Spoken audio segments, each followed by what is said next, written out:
नमस्कार दोस्तों, आइए सुनते हैं हिंदी के जाने माने लेखक धीरेन्द्र अस्थाना द्वारा लिखी हुई कहानी उस रात की गंध।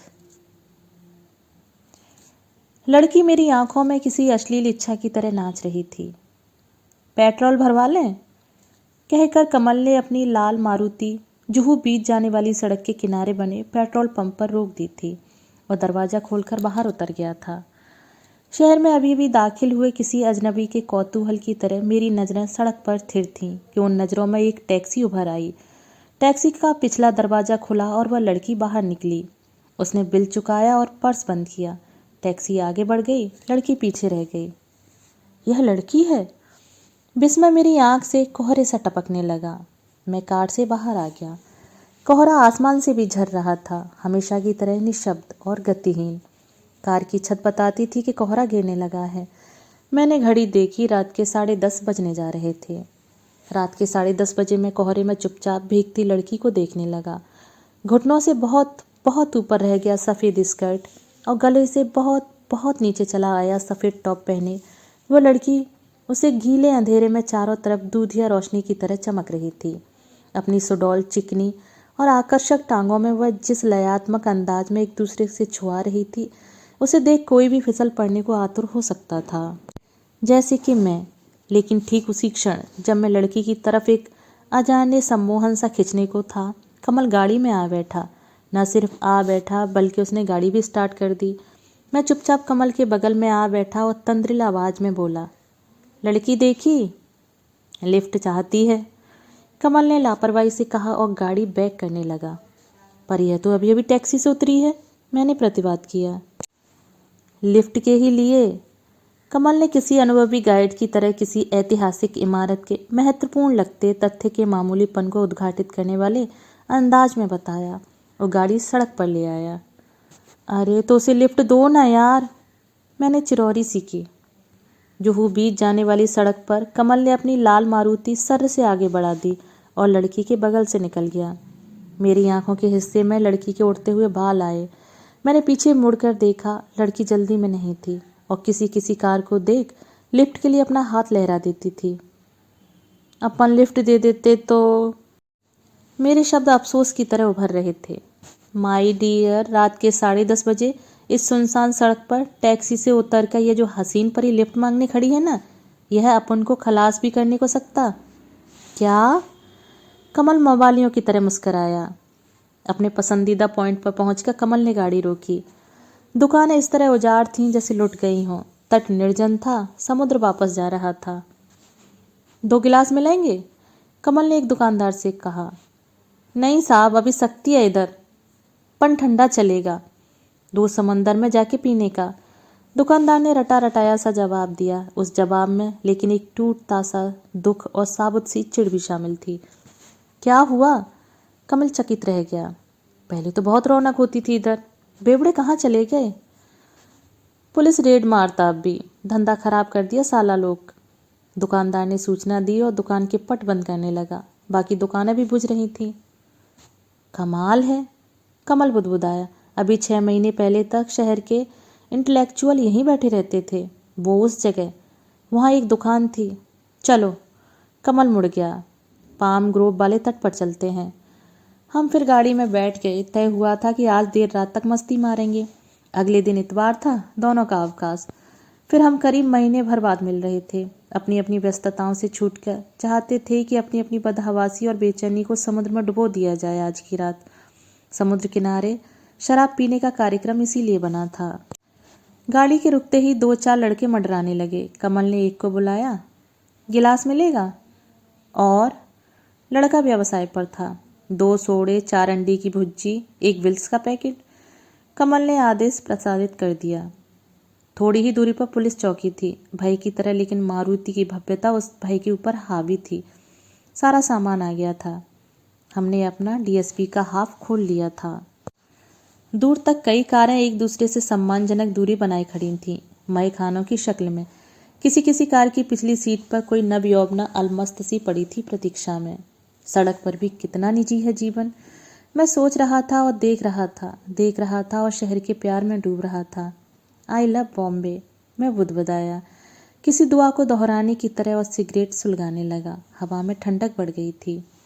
कमल को एक फ़लस्तीनी कहानी याद आ गई थी, जिसका अधेड़ नायक अपने युवा साथी से कहता है, तुम अभी कमसिन हो याकूब, लेकिन तुम बूढ़े लोगों से सुनोगे कि सब औरतें एक जैसी होती हैं, कि आखिरकार उनमें कोई फ़र्क नहीं होता।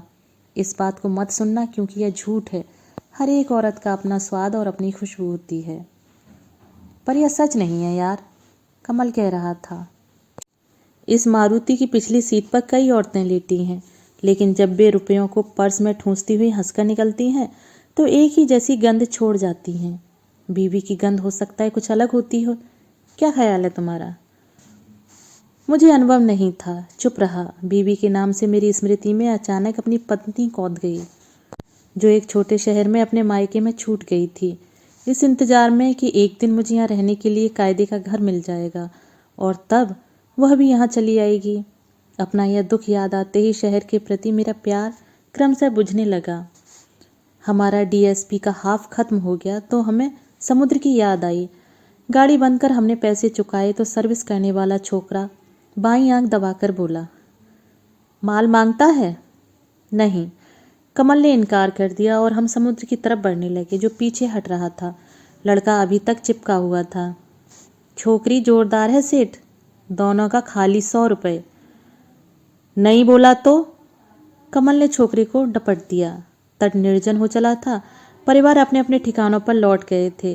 दूर कोई अकेला बैठा दुख सा जाग रहा था। जूहू भी उजड़ गया साला। कमल ने हवा में गाली उछाली और हल्का होने के लिए दीवार की तरफ चला गया, निपट अंधकार में। तभी वह औरत सामने आ गई, बद्दुआ की तरह। लेटना मांगता है? वह पूछ रही थी। एक क्वार्टर शराब मेरे जिस्म में जा चुकी थी, फिर भी मुझे झुरझुरी सी चढ़ गई। वह औरत मेरी माँ की उम्र की थी, पूरी नहीं तो करीब करीब। रात के 11 बजे समुद्र की गवाही में उस औरत के सामने मैंने शर्म की तरह छुपने की कोशिश की, लेकिन तुरंत ही धर लिया गया। मेरी शर्म को औरत अपनी उपेक्षा समझ आहत हो गई थी। झटके से मेरा हाथ पकड़ अपने वक्ष पर रखते हुए फुसफुसाई, एकदम कड़क है, खाली 10 रुपया देना। क्या? अपन को खाना खाने का। वो उधर मेरा दोस्त है, मैं हकलाने लगा। वांदा नहीं, दोनों ईच चलेगा। Shut up.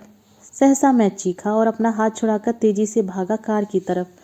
कार की बॉडी से लगकर मैं हाँफने लगा रोशनी में। पीछे समुद्री अंधेरे में वह औरत अकेली छूट गई थी, हतप्रभ, शायद आहत भी। औरत की गंध मेरे पीछे पीछे आई थी। मैंने अपनी हथेली को नाक के पास लाकर सूंघा। उस औरत की गंध हथेली में बस गई थी। क्या हुआ? कमल आ गया था। कुछ नहीं, मैंने थका थका सा जवाब दिया। मुझे घर ले चलो। आई आई हेट दिस सिटी। कितनी गरीबी है यहाँ। चलो कहीं शराब पीते हैं। कमल मुस्कराने लगा था। 3 फुट ऊंचे संगमरमर के फर्श पर बहुत कम कपड़ों में चीखते ऑर्केस्ट्रा के बीच वह लड़की हंस हंस कर नाच रही थी। बीच बीच में कोई 10, 20 या 50 का नोट दिखाता था और लड़की उस ऊंचे गोल फर्श से नीचे उतरकर लहराती हुई नोट पकड़ने के लिए लपक जाती थी। कोई नोट उसके बक्स में ठूंस देता था, कोई होठों में दबाकर होठों से ही लेने का आग्रह करता था, और नोट बड़ा हो तो लड़की 1 या 2 सेकंड के लिए गोद में भी बैठ जाती थी। उत्तेजना वहां शर्म पर भारी थी और बीभत्स मुस्कुराहटों के उस बनेले परिदृश्य में सहानुभूति या संवेदना का एक भी कतरा शेष नहीं बचा था। पैसे के दावानल में लड़की सूखी बांस की तरह जल रही थी। उस जले बांस की गंध से कमरे का मौसम लगातार बोझिल और कसैला होता जा रहा था। मैं उठ खड़ा हुआ। नीचे बैठेंगे, मैंने अल्टीमेटम सा दिया। क्यों? मुझे लगता है लड़की मेरी धमनियों में बिलाप की तरह उतर रही है। शरीफ बोले तो चुगद, कमल ने कहा उछाला और हम सीढ़ियां उतरने लगे। नीचे वाले हॉल का एक अंधेरा कोना हमने तेजी से थाम लिया, जहां से अभी अभी कोई उठा था, दिन भर की थकान, चिढ़, नफरत और क्रोध को मेज पर छोड़कर घर जाने के लिए। मुझे घर याद आ गया। घर यानी मलाड के एक सस्ते गेस्ट हाउस का 10 बाई 10 का वह उदास कमरा, जहां मैं अपनी आक्रामक और तीखी रातों से 2-4 होता था। मुझे लगा मेरी चिट्ठी आई होगी वहां, जिसमें पत्नी ने फिर पूछा होगा कि घर कब तक मिल रहा है यहाँ। मैं फिर बार में लौट आया। हमारी मेज पर जो लड़की शराब सर्व कर रही थी वह खासी आकर्षक थी। इस अंधेरे कोने में भी उसकी सांवली दमक कौंध कौंध जाती थी। डीएसपी के 2 लार्ज हमारी मेज पर रखकर उनमें सोडा डालकर वह मुस्कराई। खाने को? Boiled egg. कमल ने उसके उपहारों की तरफ इशारा किया। धत! वह शर्मा गई और काउंटर की तरफ चली गई। धांसू है ना? कमल ने अपनी मुट्ठी मेरी पीठ पर मार दी। हाँ, चेहरे में कशिश है। मैं एक बड़ा सिप लेने के बाद सिगरेट सुलगा रहा था। सिर्फ चेहरे में? कमल खिलखिला दिया। मुझे ताज्जुब हुआ। हर समय खिलखिलाना इसका स्वभाव है या इसके भीतरी दुख बहुत नुकीले हो चुके हैं। मैंने फिर एक बड़ा सिप लिया और बगल वाली मेज को देखने लगा, जहाँ एक खूबसूरत सा लड़का गिलास हाथ में थामे अपने भीतर उतर गया था। किसी और मेज पर शराब सर्व करती एक लड़की बीच बीच में उसे थपथपा देती थी और वह चौंक कर अपने भीतर से निकल आता था। लड़की की थपथपाहट में जो अवसादग्रस्त आत्मीयता थी उसे महसूस करने लगता था कि लड़का ग्राहक नहीं है। इस लड़के में जीवन का कोई पक्का सा गाढ़ा सा दुख है। मैंने सोचा, इस बार में कई फिल्मों की शूटिंग हो चुकी है। कमल के भीतर सोया गाइड जागने लगा। फाइट सीन ऊपर होते हैं, सैड सीन नीचे। हम दुखी दृश्य के हिस्से हैं, मैंने पूछा और कमल फिर खिलखिलाने लगा। शराब खत्म होते ही लड़की फिर आ गई। रिपीट, कमल ने कहा। बॉइल्ड एग का क्या हुआ? धत! लड़की फिर इटलाई और चली गई। उसके बाद मैं ध्वस्त हो गया। मैंने कश लिया और लड़की का इंतज़ार करने लगा। लड़की फिर आई। वह 2 लार्ज पैग लाई थी। बॉइल्ड एग उसके पीछे पीछे एक पुरुष वेटर दे गया। अंडों पर नमक छिड़कते समय वह मुस्करा रही थी। सहसा मुझसे उसकी आंख मिली। अंडे खाओगी? मैंने पूछा। मैंने ऐसा क्यों पूछा होगा? मैंने सोचा। मैं भीतर से किसी किस्म के अश्लील उत्साह से भरा हुआ नहीं था। तो फिर? तभी लड़की ने अपनी गर्दन हाँ में हिलाई। मेरे भीतर एक गुमनाम अजाना सा सुख तिराया। ले लो, मैंने कहा। उसने एक नज़र काउंटर की तरफ देखा, फिर चुपके से 2 पीस उठाकर मुंह में डाल लिए। अंडे चबाकर वह बोली, यहाँ का चिली चिकन बहुत टेस्टी है, मंगवाऊँ? मंगवा लो, जवाब कमल ने दिया। बहुत अच्छी हिंदी बोलती हो, यूपी की हो? लड़की ने जवाब नहीं दिया, तेजी से लौट गई। मुझे लगा कमल ने शायद उसके किसी रहस्य पर उंगली रख दी है। चिली चिकन के पीछे पीछे वह फिर आई। इस बार अपनी साड़ी की किसी तह में छिपाकर वह एक कांच का गिलास भी लाई थी। थोड़ी सी दो ना, उसने मेरी आंखों में देखते हुए बड़े अधिकार और मान भरे स्वर में कहा। उसके शब्दों की आंच में मेरा मन तपने लगा। मुझे लगा मैं इस लड़की के तमाम रहस्यों को पा लूंगा। मैंने काउंटर की तरफ देखा कि कोई देख तो नहीं रहा। दरअसल उस वक्त मैं लड़की को तमाम तरह की आपदाओं से बचाने की इच्छा से भर उठा था। अपनी सारी शराब उसके गिलास में डालकर मैं बोला, मेरे लिए एक और लाना। एक सांस में पूरी शराब गटक कर और चिकन का एक टुकड़ा चबाकर और मेरे लिए शराब लेने चली गई। उसका खाली गिलास मेज पर रह गया। मैं चोरों की तरह गिलास पर छूटे रह गए उसके होठ अपने रूमाल से उठाने लगा। भावुक हो रहे हो? कमल ने टोका। मैंने चौंक कर देखा, वह गंभीर था। हमारे 2 लार्ज खत्म करने तक हमारे खाते में वह भी 2 लार्ज खत्म कर चुकी थी। मैंने रिपीट कहा तो वह बोली, मैं अब नहीं लूँगी। आप तो चले जाएंगे, मुझे भी नौकरी करनी है। मेरा नशा उतर गया। धीमे शब्दों में उच्चारी गई उसकी चीख बार के उस नीम अंधेरे में करहा की तरह कांप रही थी। तुम्हारा पति नहीं है? मैंने नकारात्मक सवाल से शुरुआत की, शायद इसलिए कि वह कुंवारी लड़की का जिस्म नहीं था, न उसकी महक ही कुंवारी थी। मर गया। वह संक्षिप्त हो गई, कटु भी, मानो पति का मर जाना किसी विश्वासघात सा हो। इस धंधे में क्यों आ गई? मेरे मुंह से निकल पड़ा। हालांकि अब पूछते ही मैं समझ गया कि मुझसे एक नंगी और अपमानजनक शुरुआत हो चुकी है। क्या करती मैं? वह क्रोधित होने के बजाय रुआंसी हो गई। शुरू में बर्तन मांजे थे मैंने, कपड़े भी धोए थे अपने मकान मालिक के यहाँ। देखो मेरे हाथ देखो। उसने अपनी दोनों हथेलियां मेरी हथेलियों पर रगड़ दी। उसकी हथेलियां खुरदरी थीं, कटी फटी। इन हथेलियों का गम नहीं था मुझे। जब आदमी ही नहीं रहा तो वो अपने अतीत के अंधेरे में खड़ी खुल रही थी। बर्तन मांज का जीवन काट लेती मैं, लेकिन वहाँ भी तो उसने अपने होठ काट लिए। उसे याद आ गया था कि वह नौकरी पर है और रोने के लिए नहीं, हंसने के लिए रखी गई है। और पीने का? वह पेशेवर हो गई, कठोर भी। मैं तुम्हारे हाथ चूम सकता हूँ? मैंने पूछा। लड़की ने इतनी तीखी उपेक्षा के साथ कहा कि मेरी भावुकता चटक गई। लगा कि एक लार्ज और पीना चाहिए। अपमान का दंश और शराब की इच्छा लिए, लेकिन मैं उठ खड़ा हुआ और कमल का हाथ थाम बाहर चला आया। पीछे अंधेरे कोने वाली मेज पर चिली चिकन की खाली प्लेट के नीचे 100-100 के 3 नोट देर तक फड़फड़ाते रहे, उस लड़की की तरह। बाहर आकर गाड़ी के भीतर घुसने पर मैंने पाया उस लड़की की गंध भी मेरे साथ चली आई है। मैंने अपनी हथेलियां देखी, लड़की मेरी हथेलियों पर पसरी हुई थी। पता नहीं कहाँ कहाँ के चक्कर काटते हुए जब हम रुके तो मारुति खार स्टेशन के बाहर खड़ी थी। रात का 1:15 बज रहा था। कह नहीं सकता कि रात भर बाहर रहने का कार्यक्रम तय करने के बावजूद हम स्टेशन पर क्यों आ गए थे। शायद मैं थक गया था, या शायद घबरा गया था, या फिर शायद अपने कमरे के एकांत में पहुंचकर चुपचाप रोना चाहता था। जो भी हो, हम स्टेशन के बाहर थे, एक दूसरे से विदा होने का दर्द थामे। उसी समय कमल के ठीक बगल में खिड़की के बाहर एक आकृति उभर आई। वह एक दीनहीन बुढ़िया थी।